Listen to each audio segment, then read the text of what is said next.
Dalam salah satu ibadah di PCC, Tuhan membuka pengertian saya tentang satu aspek yang selama ini menjadi pertanyaan bagi saya. Jika Tuhan selalu menjagai orang percaya, mengapa masih saja ada orang-orang percaya yang menjadi korban? Baik korban dari bencana alam ataupun korban dari tindakan jahat orang lain. Sementara di satu sisi ada janji Tuhan yang menyatakan bahwa walau ada 1.000 orang yang rebah di sisi kita dan 10.000 yang lain rebah di sebelah kanan kita, semua itu tidak akan menimpa kita. Tuhan hanya sedang menjatuhkan penghukuman atas orang-orang fasik. Mazmur 91 ayat 7-8. Tuhan mengingatkan saya terhadap kisah Abraham yang bernegosiasi dengan Tuhan tentang keberadaan Lot dan kota Sodom.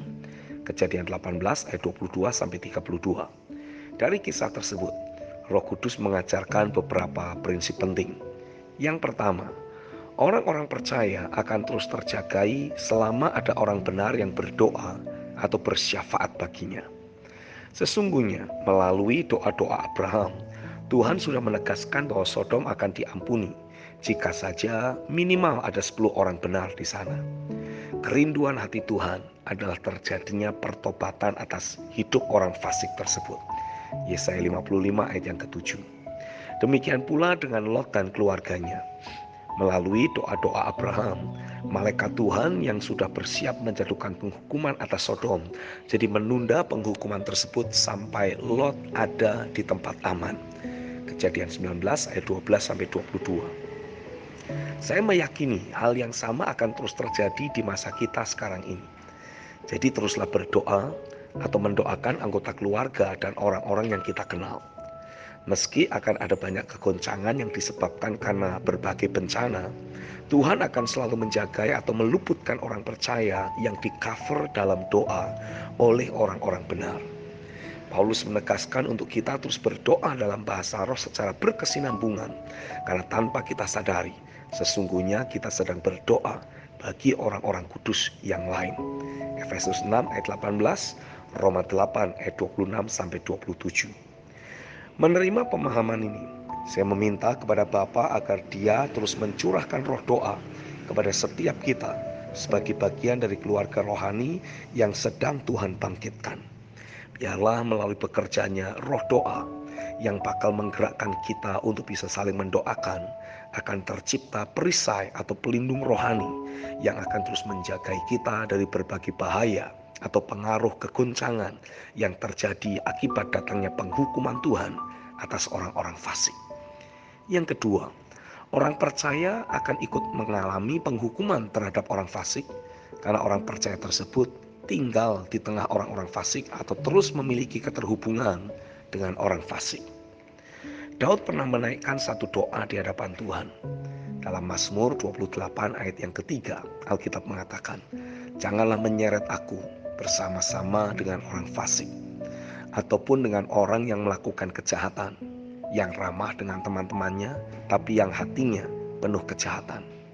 Saya mendapati keterhubungan, baik itu berupa pertemanan, kongsi bisnis, maupun sekedar ikatan batin atau hubungan emosional, akan membawa efek negatif dalam hidup kita.